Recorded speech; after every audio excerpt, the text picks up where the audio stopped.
Welcome back, tribe.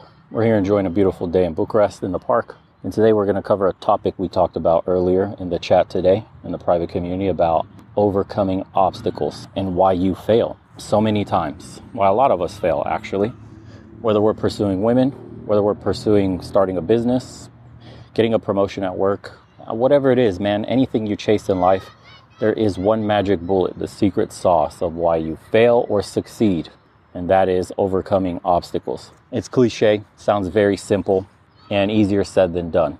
But the actual truth is, literally, all you have to do to succeed in the world today is make sure you put one foot in front of the other every single time a problem arises. Don't give up. You lose when you quit. Persistence and consistency pays off. Say you're talking to a woman. Say there's a woman you're interested in. You may be too nervous to get up and make a move. Life is a series of failures that you move on from, and eventually people will call that success. For example, when you start a business, you have actually no idea what to do when you start a business. There's a million questions on your mind, and you don't have a single answer. You're going to have to start researching. You're going to start Googling stuff. You're going to have to ask people who started businesses. You're going to have to stumble your way through finding success for your business. There will be multiple days where problems keep arising, things you never foresaw that you must find a solution for. Otherwise, it may impact your business and you'll end up being the 98% that fail in the first year, whatever that is, 99%. Your ability to handle stress, to figure out a way to overcome a problem you're having and do this consistently in the long term is how you will succeed in life. There will never be a perfect time to start. There'll never be a perfect plan with a perfect execution and the perfect scenario with the perfect conditions for you to start your business. There's no sign from the universe that's going to tell you, no magic writing in the sky, no dream, there's nothing. The best day to start is today.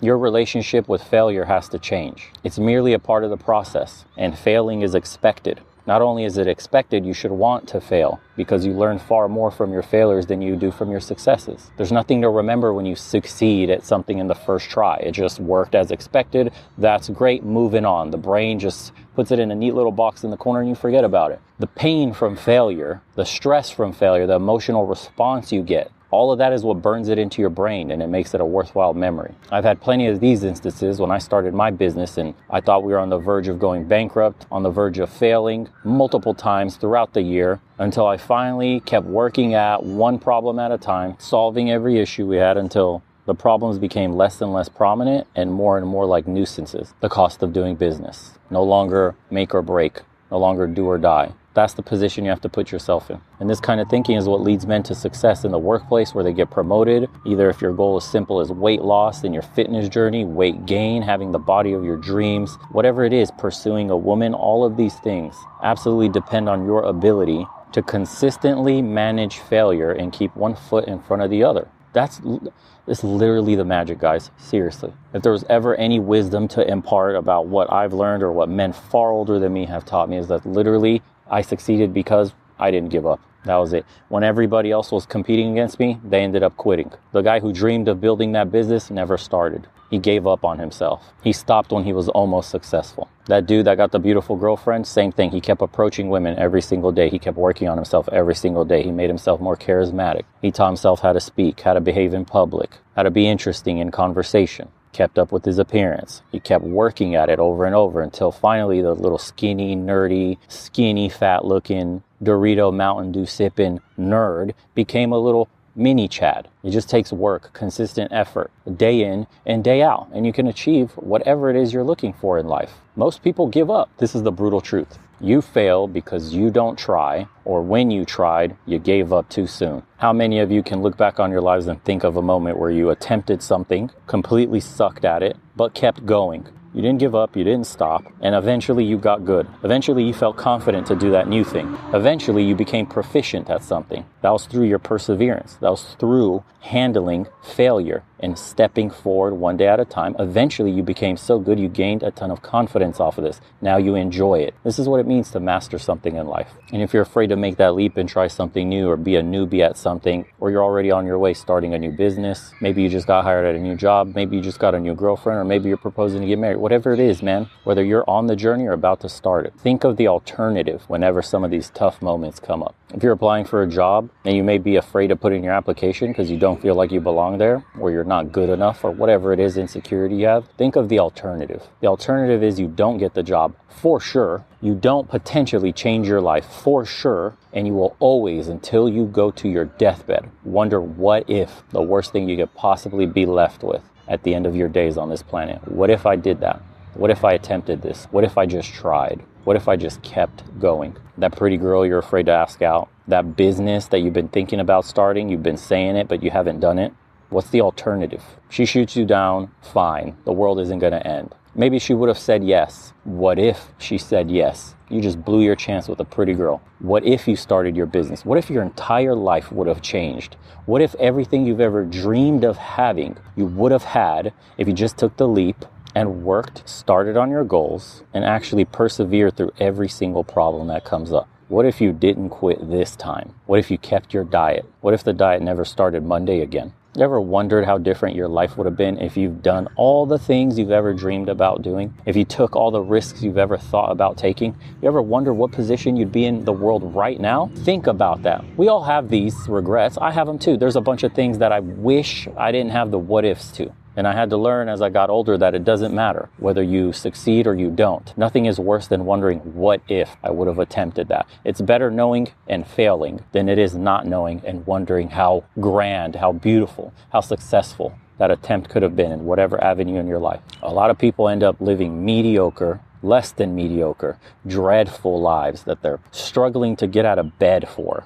They need every bit of motivation and turbocharged on caffeine just to make it through traffic to go into their little cubicle and accept their fate that I'm here because I never took a risk in life. I'm here because I took the safe way. I took the path that was well lit, that was paved, that the whole crowd follows. I didn't go off track. I didn't go where I needed a machete in my hand to slice my way through to get to the other side, which is green pastures full of fruits, vegetables, animals, beautiful water, clean air. A better way than the polluted side that everybody else follows. That's what life is, man. I could have been stuck working a job I hated. Before I started my business, I was working as a server. I was a bartender.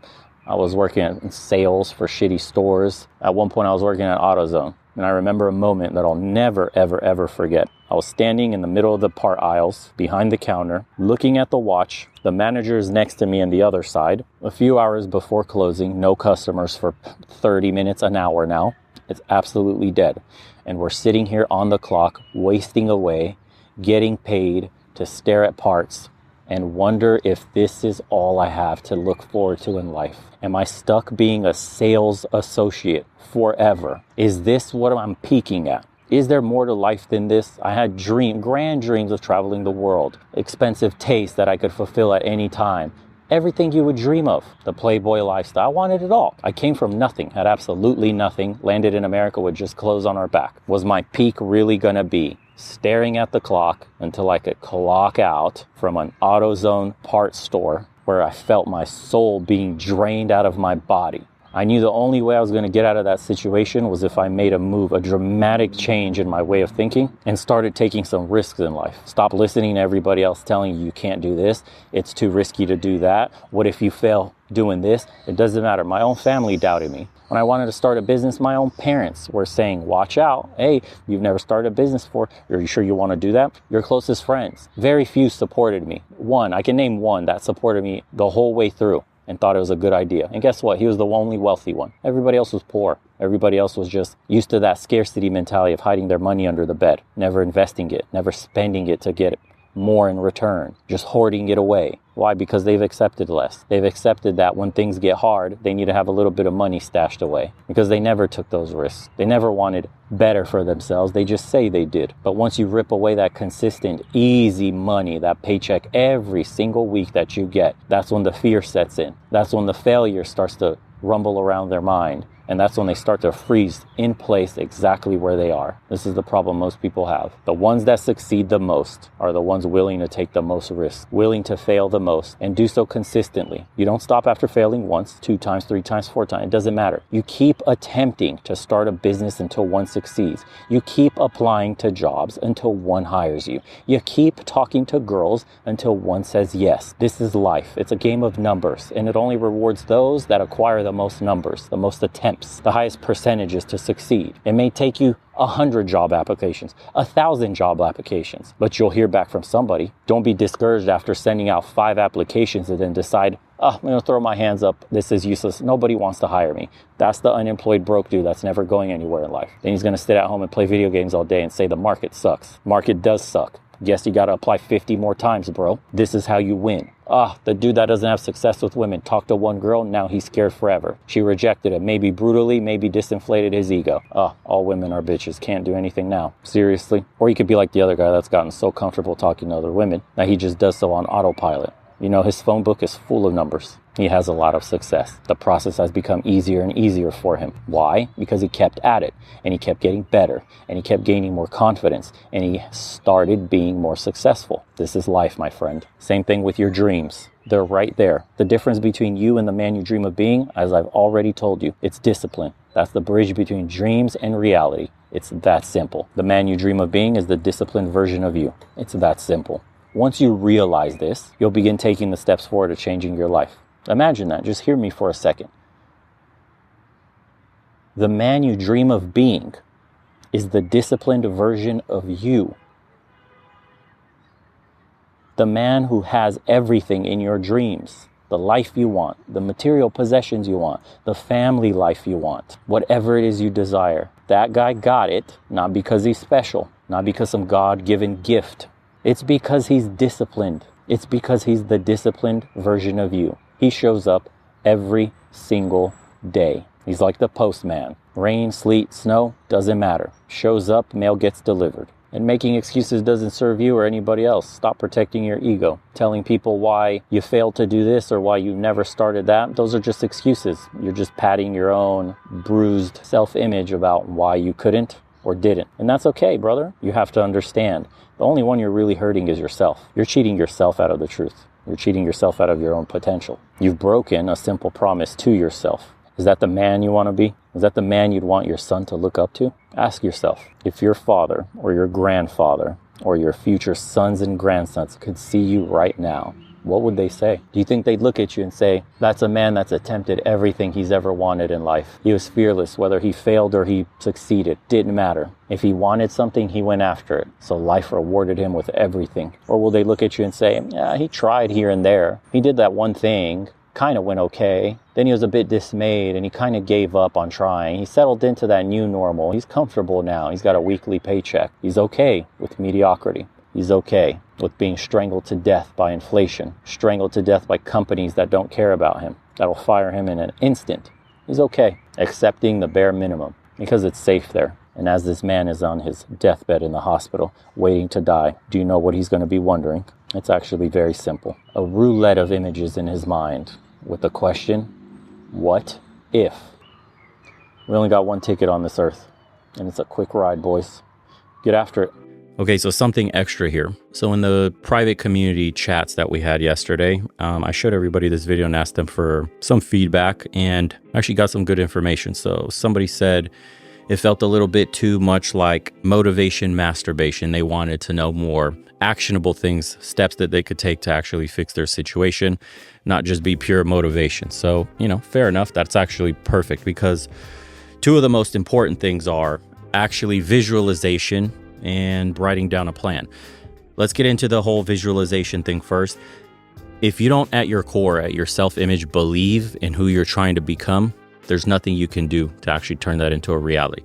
If you don't start, it's not delusion. I'm not talking about mental masturbation. I'm not talking about manifesting some bullshit. I mean, your core image, who you actually think you are, the whole fake it till you make it thing somewhat is true. It's not about faking it. It's just literally having the self-belief that you are this person you're trying to become. When you look in the mirror at the gym, you don't see that you're fat. You don't see that you're skinny. I'm not talking about dysmorphia. I'm talking about you look in the mirror and you see your potential. You see who you're supposed to be. That is what motivates you. That is what gives you the discipline to go to the gym nonstop, to eat clean nonstop, because you're aiming at a clear goal of who you should look like, what you will look like, and how good it'll feel when you get there. This is the same principle you apply to your business, girlfriend, relationships, marriage, making money, starting companies, traveling the world. It doesn't matter. You have to visualize everything. And I mean the minute details. Imagine yourself. Imagine the cuts on your body. Imagine your biceps. Imagine just eating clean. Imagine the meals you're preparing. Imagine when you start your business, the clients. Imagine the pretend estimates you're going to give, the pretend consultation, the way the conversation will go. Everything has to be vividly imagined, visualized, so that when the scenario presents itself, it's like you were already there. And your brain, by the way, is a machine. It's a problem-solving machine. If your problem is getting to a fit body, starting a business, and you're not there yet, subconsciously, because you're constantly thinking of this, visualizing this, the machine begins to work in the real world subconsciously to draw you closer to your goal. If you want to learn more about visualization, how powerful the self-image is, you need to get this book right here.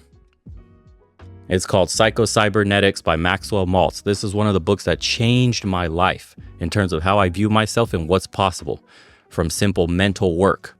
This is what separates winners from losers and further the champions from everybody else competing. If you have not read this book, you should. We're actually covering it in the private community.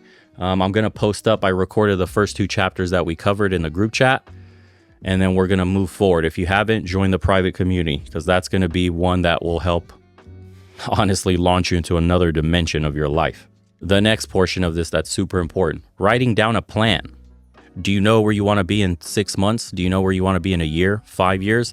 When you write down a plan, don't be the New Year resolution tards. I joined the gym because I want to lose weight. That's too vague. The problem only gets solved when it's specific. I want to lose 50 pounds within 3 months. How am I going to get there?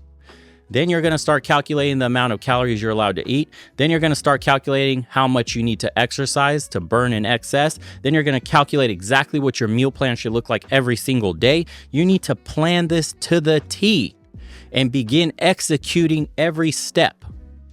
You're not going to get to 50 pounds in one day, and you're not going to get to 50 pounds wishing because all you did was join the gym and it's a New Year resolution.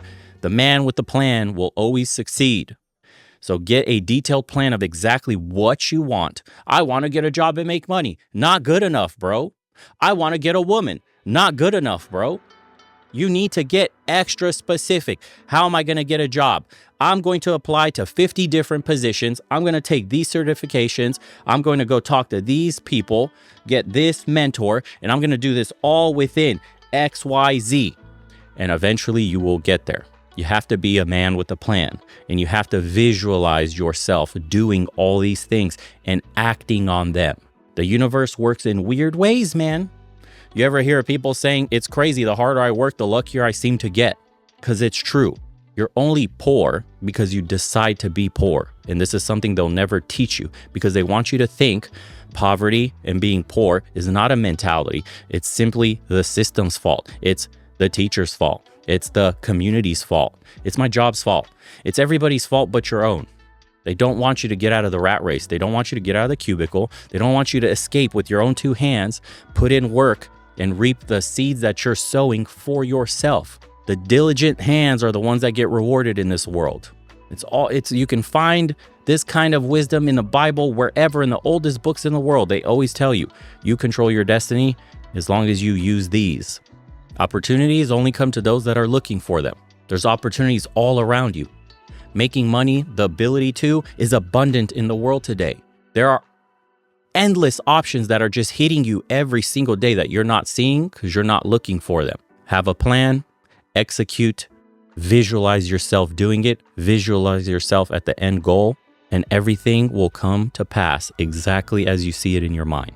I'm telling you, nothing can stop you. You put in that level of consistency, that level of effort, that level of planning, you cannot fail. I've never seen anybody try their ass off and actually failed. They may have hit bumps in the road. They may have had obstacles here and there, but that consistency, that perseverance, the persistent nature that they have, that they will not give up on their goals, that they keep trying, that they already see themselves as winners. That's how you have to be. That's the mindset of a winner. There's so many people that have already showed you the way. How many immigrants have come to the United States, for example? My family's one of them. We came with clothes on our back. That's it. Maybe $1,000 as refugees from persecution from communists. Imagine that. You start at less than zero. You don't even know the language, yet you can come into the country, land of opportunity, and through working your ass off and starting a business and learning trade skills and doing what you can as an immigrant, you end up in the middle class of America. You can buy a house. You can raise a family. You can have everything you couldn't have had in your home country. Imagine starting with that, less than zero. The biggest barrier is knowing the language. Second biggest barrier, learning how to write it and read it. Imagine that. You have all the skills necessary to succeed in this world. What's holding you back? You. Every day you wake up and you hold yourself back. That's the truth, my friend. The bitter truth you don't want to swallow. You're in the exact position you deserve to be in today. I'm not trying to wring your head off, but the truth is, it can all be traced back to every single action you've ever made in your life. That is why you are where you are today. And if you're unhappy with that outcome, you need to make a change in your day-to-day habits, your day-to-day behaviors, and whatever else is keeping you trapped in that life you hate, the mediocrity, the dead end, the no way out feeling that you're having. Is there more to life than that? Of course there is. Are you willing to take the risk? Are you willing to change everything, including yourself? Society will pat you on the back. Oh, it's okay, just be yourself. What if being yourself sucks? What if being yourself is the reason you got in this position? What if being yourself is holding you back? What if you're being yourself, but yourself is just the imprint society has left on you? That's not even who you really are. Do you even know who you are, who yourself is? Or is it just a conglomerate of all the things, all the experiences you've had in your life, all the people you dealt with, all the insecurities, all the trash talking, all the yelling, all the beatings, all the abuse, all that shit has made you yourself. You don't think that's trauma? You don't think that's holding you back? Most people don't know who they are. Most people have never done the due diligence. Most people don't start to begin rehabbing their self-image and living up to their potential. That's the brutal truth, my friend. I could sit here and bullshit you all day and tell you like, yeah, it's society's fault. Yeah, it's everything's crumbling. The government sucks. Yeah, it does suck. The game's a little harder today than it was for your grandpappy. Sure enough, there's still people coming out of the gutter and making it. Why? Because they'll persevere no matter how hard it gets, no matter what they got to climb through, no matter what the obstacle looks like, they're getting out of there. Hell or high water, it doesn't matter. Anything's better than being absolutely dead broke, poor, nothing to live for. You're in a dead-end job. Your shitty paycheck isn't enough to make ends meet. And your dream just day by day evaporates, little by little, until you wake up on that deathbed I was talking about, and you have nothing to show for it. An entire life lived, survived, because you didn't actually live. You were just breathing air, barely making it. That's hell on earth. Don't be that guy. Like I said, join our community, get up off your ass, do something, invest in yourself, become part of a group, either ours or someone else's that you're looking up to, and start investing in a community. Put yourself out there. You're capable of more. Seriously. It's about time you start. And if you want to join me for some private chats and hang out with the group and get after your goals and make a difference in your life, join us on the private community. I'll have links in the description below. And for everybody else, let me know what other topics you want me to cover. I'll look for the most popular comments and make a video on them. Until then, my friends, see you on the next one.